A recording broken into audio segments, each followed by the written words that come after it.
G'day guys, kia ora, huidag, my name is Wildkard. Yes, Super Rugby, round 3, the Mighty Chiefs versus the One-Eyed Crusaders in Waikato. This was a crazy game, a lot of animosity between both teams.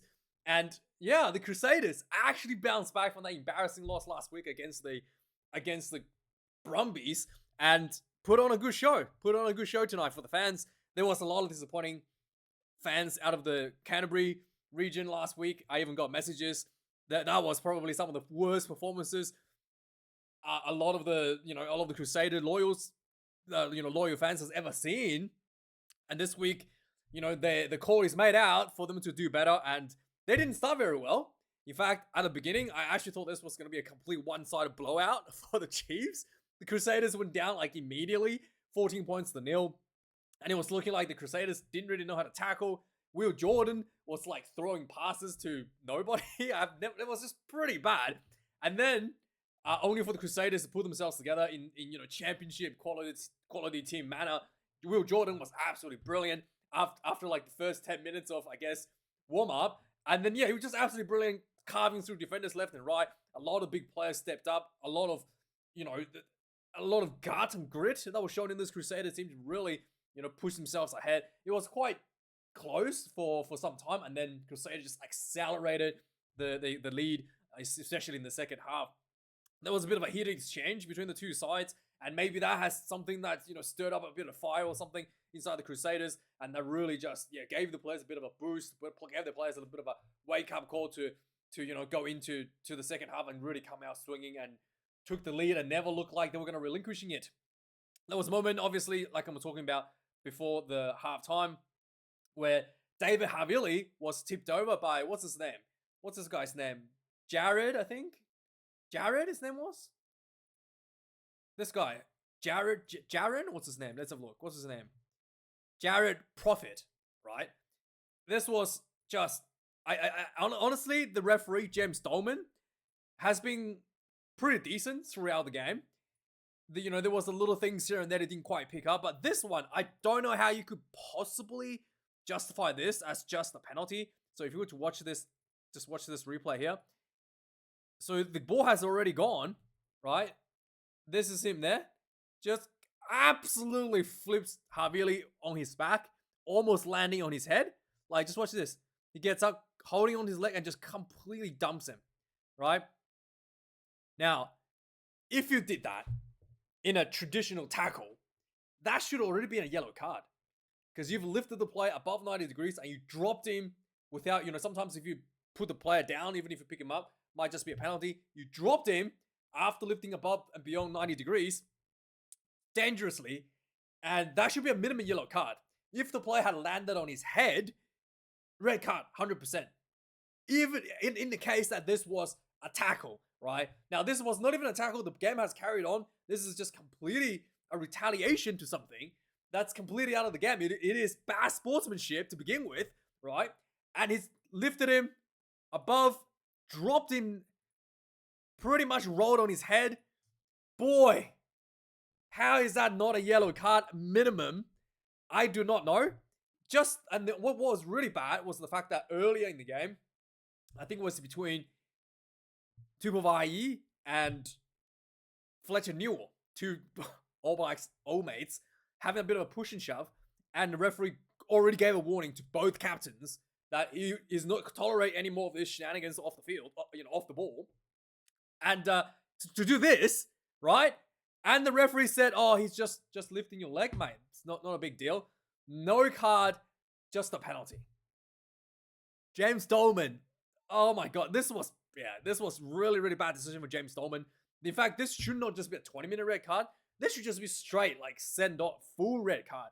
This was, pretty bad from the referee, and, I genuinely don't understand how he came to this conclusion. It's like, sometimes the referees, whether deliberately or not, overlooks little things to keep the game flowing, not trying to disrupt things on things that are really minor in nature. This is not a minor thing. This is very straight and obvious, very dangerous. Havili could have landed on his neck and had a broken neck. And really reckless and completely not part of the game. Bad sportsmanship outside of a tackle, or not even in a situation that this was illegal. tackle attempt. And yeah, so really, really bad. James Stolman, once again, don't know what's going on with this hit there. So with that aside, maybe this was the thing that was the Crusaders needed to kick them up in the next level. Maybe the Crusaders just really learned to play, to not really learn to I don't know what was said at halftime. Maybe Rob Penny had a bit of motivation speech at halftime. But yeah, Crusaders came out second half just looking a little more better. The accuracy got better. The execution got a bit better. Both teams were doing a lot of offloads and little kicks behinds, and just the follow through just a little bit better from the Crusaders. And also I've noticed, unlike the previous week, the Crusaders straightened up a bit midfield, something that the Chiefs trying to get Leroy Carter to do it, but a lot of times the Chiefs just going sideways. Once again, the Chiefs do not have David McKenzie, the D-Mac. Some guy had a sign that said like, my dad thinks D-Mac is hot or something. bit weird, but okay. But it's like, it's just the fans wanted to see the big names. The fans want to see the All Black. And yeah, David McKenzie was on the bench and he's just on break. He's not, I don't think he's injured. He's on break. He's just not playing for, I mean, maybe he'll come back next week. Who knows? But he's just not playing because he's on break. And yeah, I didn't like that. I think you really should, especially the home games, the first opening game, it was a pretty big turnout for the for a game like this, and a big rival game. You should really put him on the field and have him take another week or something off later down the line. And one of the away games, in my opinion. But yeah, let me know your thoughts on that. This was also the debut for Ketty from a former Waratah and the Wallaby for the Chiefs at number 23 jersey coming off the bench. And it was really interesting for me. I saw in terms of the scrummaging, I thought the Crusaders didn't really have the advantage on the scrummaging. I thought maybe they had, the Chiefs may have baited them a little bit early on. The post engagement just kind of like coiled up a little bit. The Chiefs scrum kind of coiled up a little bit, and then making the Crusaders kind of like pancake down. And it looked like, and the referee made the decision that it was, the Crusaders pushing early or collapsing the scrum. But in reality, it looked like the Chiefs baited into it, and Crusaders, despite the early hiccups in the scrum, they backed themselves. They backed themselves and asserted the dominance. The All Blacks stepped up and really worked out what the issue was and put the screw on the Crusaders and earned a number of scrum penalties as a result, which was very, very impressive. A lot of times teams get penalized early. They just kind of like, oh, let's just play it safe. We're not gonna try to concede any more penalties. Crusaders backed themselves even when they had full-on penalties. They did that and then build that into number of tries that we saw tonight as well. Another thing, the jerseys, just horrendous. Like, even we just watched this here, like who's playing for who, guys? Who's playing for who? Like who's playing for who? Like the color clash is absolutely horrendous. And yeah, I genuinely don't know why. Like I really hope they change this up. Like I genuinely don't know how this is. Yeah, like how nobody looked at this before the game. This is very, very bad. Very hard to do. A lot of times I thought the players are going to get confused passing the ball to the wrong team. It's just, yeah, it is pretty horrendous to watch. And also, just one thing as well. I wonder how many jerseys they're going to actually sell. Is this even popular? I know you're selling nostalgia to people, but is this even popular? Is people actually going to buy this jersey? Like, a lot of times I will buy a new jersey if I think it looks cool. I genuinely don't know if they're gonna sell a lot of jerseys just because it's nostalgic. I mean, is that gonna be even a big seller? I don't know. Let me know how many of you guys are buying one of these jerseys, and I'll be interested to see the sales numbers at the end of the New Zealand financial report, because yeah, I'll be interested because I genuinely don't know how they're gonna sell these jerseys. And also, this jersey, this was a championship winning jersey from last year for the Crusaders. It was, I went to, this was in August, September, whatever it was, for the World Cup. So it's still like near the end of the season, and I guess at the end of the already end of the Super Rugby season, end of the whole international cycle. This was on discount, like 20% or whatever, 30% or whatever, pretty cheap, big discount, and they had like stacks of these just sitting there unsold. So like even like a championship winning jersey, you can't really, not even selling out and struggling and putting it on discount. I don't know how this will sell. So let me know. Maybe I'm wrong. Maybe people are just all into nostalgia. Maybe there are not many newer fans coming along, and everybody just wants to get their gets nostalgia feelings back, and maybe they sell really, really well these jerseys. I don't know. Let me know your thoughts. And it'll be interesting to see the numbers at the end of the season. Anyway, let's do a quick look at the match stats of the game. 5 tries to 3 to 6 to the Crusaders. At 1 point, the Crusaders were looking like they're going to win the bonus point. 358 run meters to the Chiefs. To the Crusaders, 458. The Crusaders are pretty dominant all the way till the end until the number 9 got sent off. What is his name? Kamina, what was his name? Got sent off for yellow card. Before that, the Crusaders completely looked like they were dominant, and not the Chiefs weren't looking like they were going to score to catch up on the scoreboard. 22 turnovers conceded for the Chiefs. Crusaders 17. 115 tackles made for the Chiefs. 24 missed tackles. The Crusaders 162, 25 missed tackles. A little bit better in the percentage completion rate. Wide conversion missed for both teams. 20 kicks in play for the Chiefs. 21 for the Crusaders. A lot of, you would expect these two teams to do a lot more kicking than this, to be really frank with you, but both teams were happy to run the ball. And obviously, if you don't have Damian McKenzie on the field, the teams really don't have that strong of a kicking game without Damian McKenzie, I guess. And as a result, there's not much kicking done overall. 471 kicks from hand for the Chiefs, 677 for the Crusaders here. We got 1 line-out loss for the Chiefs out of 13, 8 for the Crusaders, and 3 lost. There was 1 scrum feeder loss for the Chiefs, and no loss for the Crusaders, and really asserted the dominance later in the game. 9 penalties considered for the Chiefs, 10 for the Crusaders, 1 yellow card to... Wait, what's his name? What's the number 9's name? He looked like... Noah Hotham. Noah Hotham. He was was sent off for he was cynical tackle on. So what's his name?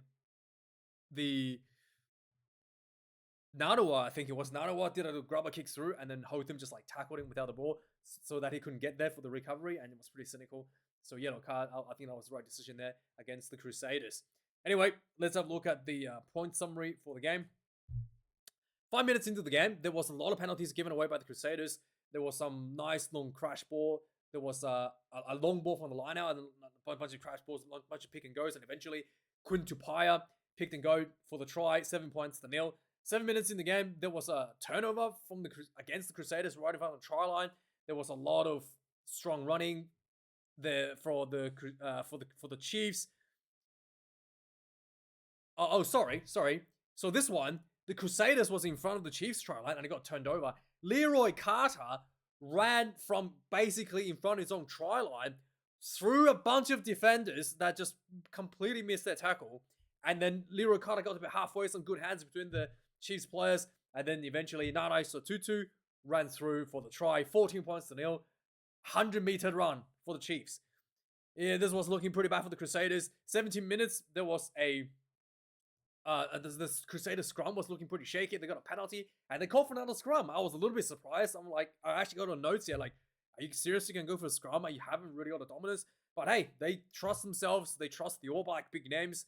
You've got Fletcher Newell and Tamati Williams just, putting the squeeze through. And then eventually the Crusaders, what's his name? Came out with the crash ball. And the ball went out again to Bell. And I think Bell ran through Simon Parker on a weak shoulder. It looked pretty easy. Straight through, 14 points to 7. 21 minutes in the game, the Chiefs putting a lot more pressure back on against the Crusaders. A lot of pick and go on the Chiefs side, getting really close to try line. And then eventually the number 9 picked and go, and then nice little offload for Taukia, like kind of like really close try line, pass the ball to Taukia, winning for the try. 21 points to 7. 25 minutes into the game, the Crusaders had another scrum 60 meters out, just one phase play, the ball went out. Jordan got the ball straightened up, straight through a gap. Nice inside ball to Noah Hotham, winning for the try. 21 points to 14. Just before 28 minutes again, there was another scrum for the Crusaders inside the Chiefs half. They went to the short side and then swung back to the open side. Christian Leo Willie, the dentist, ran in for the try. 21 points to 21. There was a bit of push and shove between Vyatt and New after this. Warning, and then, just before halftime, the lift whistle there. Not sure how that's not a red card. The Crusaders kicked this one from like 40 meters out. 24 points to 21 going into halftime. Second half starts. The Crusaders continue to extend their lead. 51 minutes on the clock. More scrums, more penalty to the Crusaders. They go again. Some crash ball down center and then pick and go from Christian Leo Willie, the dentist, that went in for the try, 21 points to 31. 58 minutes of the game. Again, Will Jordan straightening out midfield. He linked up with Reese, and Reese linked up to Fainga Nuku, and then back to David Havili, jumped into the corner for the try, 21 points to 36. 66 minutes in the game, there was like massive run out of the 22 from the Crusaders. Again, there was a little kick over the top by Kemena, recovered. He got really close, and then pick and go. Dentist gets his third try on the ball. Christian Lea Willie, 43 points to 21. The Crusaders extend their lead, and then finally 17 minutes. The Chiefs are really trying to get themselves back onto the winning. Getting some points on the ball.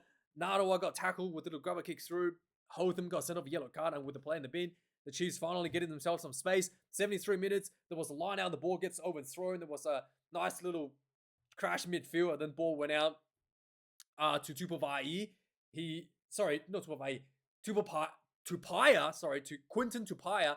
Nice little offload, half break offload to Jacobson. Jacobson back in field to Tupavai. Vai back to Jacobson. There was a bit of a back and forth between the two, and then eventually Vai went in for the try. 72 minutes, 28 points to the 43, and then just before full time, there was a 5-meter scrum for the Chiefs. Crash ball, and then the ball came out to the short from the short side back to the open side, and then a long cutout pass from, I think it was Havil. What's his name? It was just a long cutout pass to Narua, who ran in for the try. And final score, 33 points to 43. The Crusaders really just kicked it to another gear in the second half, and no response from the Chiefs. And let me know your thoughts. Like, comment, subscribe, and thanks for watching. I'll see you guys later for the Brumbies Blues big game. Have a good one. Cheers.